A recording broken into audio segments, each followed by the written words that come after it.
This 4th of July is yours, not mine. You may rejoice, I must mourn. To drag a man in fetters into the grand illuminated temple of liberty and call upon him to join you in joyous anthems were inhuman mockery and sacrilegious irony. Do you mean, citizens, to mock me by asking me to speak today? What to the American slave is your 4th of July? I answer, a day that reveals to him more than all other days of the year the gross injustice and cruelty to which he is a constant victim. To him, your celebration is a sham. Welcome to Archival. I am your host, Juanita Tolliver, and that was James Earl Jones reading an excerpt of Frederick Douglass's well-known 4th of July speech. Douglass delivered the evocative, eloquent speech to the Ladies Antislavery Society in Rochester, New York in 1852. But the thing is, he delivered these words on July 5th, 1852. I'll be honest, y'all, I had never realized the date until I was reading the full speech transcript and it was staring back at me on the screen. I mean, based on the tone of the speech, I completely understand why Douglass wouldn't give this speech or any speech on the 4th of July. But why on the 5th? Have you ever heard of 5th of July celebrations? It wasn't until I read a throwback July 2005 New York Times opinion piece by Louise Mirror, James Oliver Horton, and Richard Rabinowitz that I learned about the first 5th of July celebration in New York City in 1827. That was the year that New York legally abolished slavery, and Black people from across the state were able to choose how to recognize Independence Day and their freedom. This is Archival. Emancipation happened on a rolling state-by-state basis long before the Emancipation Proclamation and executive order was issued by President Abraham Lincoln in 1863. And New York was one of the last northern states to emancipate people who were enslaved. The state enacted a gradual emancipation law in 1799 that served as a multi-decade off-ramp to slavery. It's as though state lawmakers were trudging towards abolition because the 1799 law didn't actually free any enslaved people for nearly 3 decades. It was a bit of a placeholder. The law only offered freedom to the children of enslaved women after they served 25 to 28 years in servitude. And it wasn't until 1827 that slavery in New York ended, for the most part. And then the state joined the ranks of free states like Vermont, Pennsylvania, Massachusetts, New Hampshire, Connecticut, Rhode Island, and Ohio, where abolitionist policies, practices, and laws had been implemented as early as 1777. But make no mistake, New York was still tied to the economy and financial gains of forced labor, human bondage, and heinous abuse. During a 2007 PBS interview with legendary journalist and NewsHour correspondent Gwen Ifill, James Oliver Horton, a professor and historian emeritus at the National Museum of American History, described New York's relationship with slavery in the South by saying, quote, "New York was involved in many ways with the South, but most importantly, economically. I mean, New York really provided much of the capital that made the plantation economy in the South possible. It not only bought the cotton, it loaned money for the growing of cotton. It handled the foreign distribution of cotton. It was very much involved in cotton." Ifill responded by asking, quote, "You're saying that even though slavery was abolished, the slave economy as it was practiced in the docks of New York flourished?" Horton replied to Ifill with a firm statement of, "Absolutely." There's no ignoring the fact that the state and its wealth was integrally tied to the suffering of enslaved people, but a version of abolition occurred on July 4th, 1827. In her book, In the Shadow of Slavery, Dr. Leslie M. Harris, historian and professor, wrote, quote, "Before the completion of emancipation in 1827, New York City contained the largest urban slave population outside of the South. After 1827, New York City was home to one of the largest free Black communities in the North. But there were explicit limitations on this freedom, including a voter suppression law passed by the New York State Legislature in 1821 that disenfranchised Black people in the state. Still, 1827 presented Black New Yorkers with an opportunity to decide how they wanted to mark the occasion of their freedom while also recognizing its limits. And the first step was choosing a date. Resolved that we will celebrate the 4th of July next as a jubilee of emancipation from domestic slavery. Resolved that the objective of our celebrating the 4th of July being to express our gratitude for the benefits conferred on us by the honorable legislature of the state of New York, we shall do no act that may have the lowest tendency to disorder. We will therefore abstain from all processions in the public streets on that day." That was an excerpt of the readout from the meeting of the colored people on April 23rd, 1827, that was printed in the April 27th edition of Freedom's Journal. Freedom's Journal was the first Black-owned newspaper in the nation, and it was founded by Reverend Samuel Cornish and John Rushworm.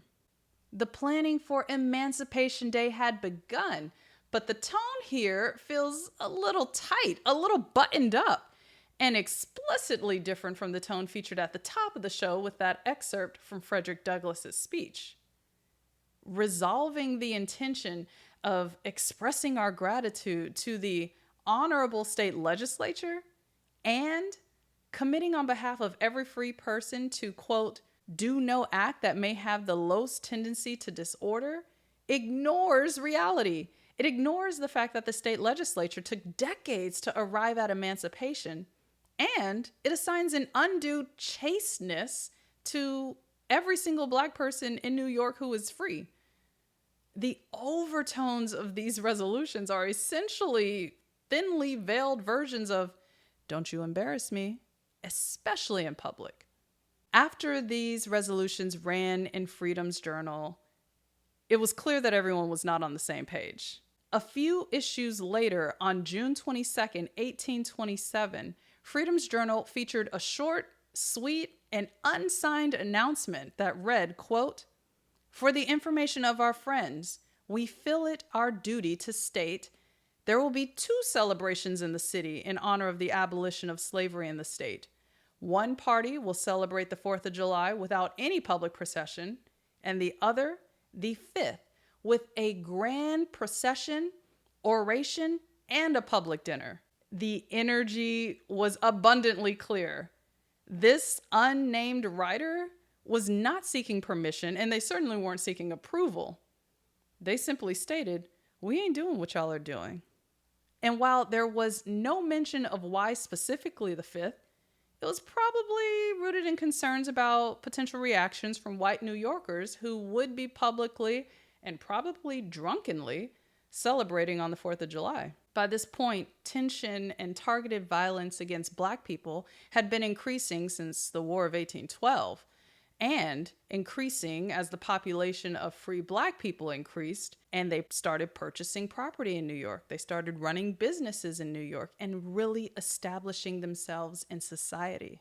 In response to this 5th of July celebration declaration, 1 week before the dueling events, a person simply signed R wrote to the editors, quote, "The information published in your last number has awakened in my bosom feelings of the deepest regret, and I have no doubt has excited the same in the bosoms of all reflecting persons friendly to the African race.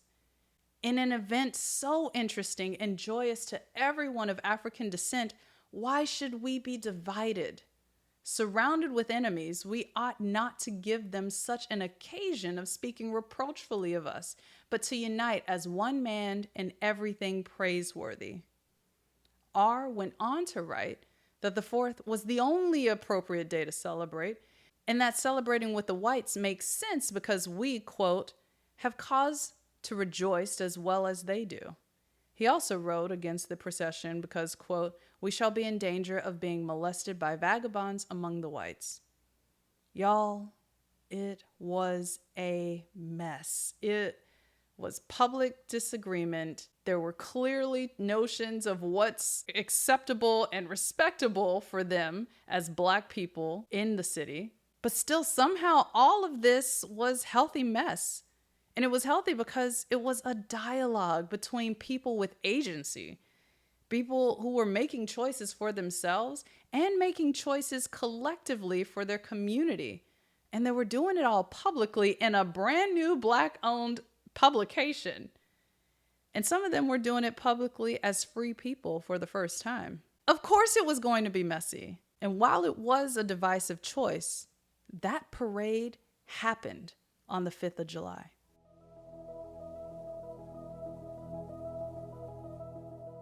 Picture this, a distinguished grand marshal riding his horse with his chest puffed forward and the curved blade of his sword proudly and firmly held upright, catching the rays of the sun as he rode down Broadway. Behind him is a row of an honor guard on horseback with flags waving in the wind, and they were leading roughly 4,000 proud, free, Black New Yorkers. The people marching played music in the streets. They waved banners. And more importantly, they were left alone by the white people observing them on the street. Honestly, it's mind-blowing to imagine them marching through the streets of New York. It's mind-blowing to imagine what they felt emotionally as they moved through the city. They ultimately congregated at the African Zion Church where they heard speeches and connected and shared a meal. But my God, it must have felt electric. It must have felt affirming. It must have prompted the question, what were the others so afraid of? Was their temperance so necessary?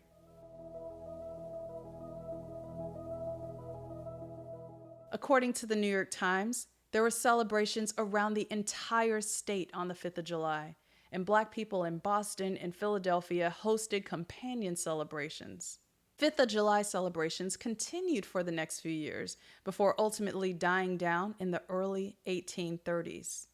According to Professor Leslie M. Harris, quote, pressures from within the Black community, generational changes in Black leadership, and increasing verbal and physical hostility from whites led to that decline.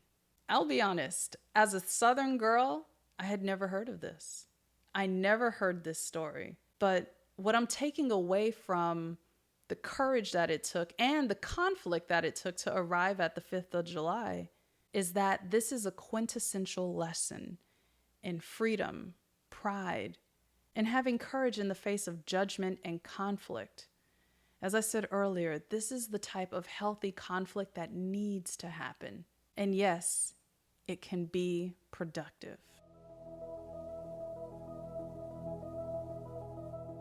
Now, before we close out this episode, I want to share some of the research that nearly got left on the cutting room floor because the findings were only tangentially related to this episode. It's time for my favorite segment, One Last Nugget. And this one took a dark turn. While reading through the archived copies of Freedom's Journal from 1827, I came across a column about Phyllis Wheatley, the prolific poet and formerly enslaved young girl who was unjustly put on trial in 1772 by a panel of powerful white men to prove her capacity to create beautiful prose. And when I say powerful, I mean men who genuinely held political and social power at the time, including the governor of Massachusetts, Thomas Hutchinson, one of the nation's founders, John Hancock, and religious leader Charles Chauncey. The Freedom's Journal column featured in the Friday, March 23, 1827 edition outlined Wheatley's continued influence and featured this excerpt from her hymn to the morning. Aurora, hail, and all the thousand dyes, which deck thy progress through the vaulted skies. The more awakes and wide extends her rays, on every leaf the gentle zephyr plays. Harmonious lays the feathered race resume, dark the bright eye and shake the painted plume. After this beautiful excerpt, the columnist continued by writing, I close this article with regret. Shortly after her freedom was given her, she married a man known by the name Dr. Peter.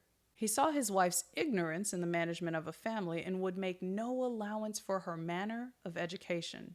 His continued approaches and ill treatment weighed down her spirits, and she died of a broken heart in her 28th year. What an utterly devastating conclusion to Phyllis Wheatley's life, a tragically short life. I mean, I was familiar with her trial in Boston, but I was not familiar with her hymn to the morning or familiar with how she died. According to the Phyllis Wheatley Historical Society by the University of Massachusetts History Club, Phyllis was forced to work as a maid in a boarding house after her husband was arrested for his debts. She developed pneumonia in December 1784 after giving birth, and she and the newborn baby died shortly thereafter.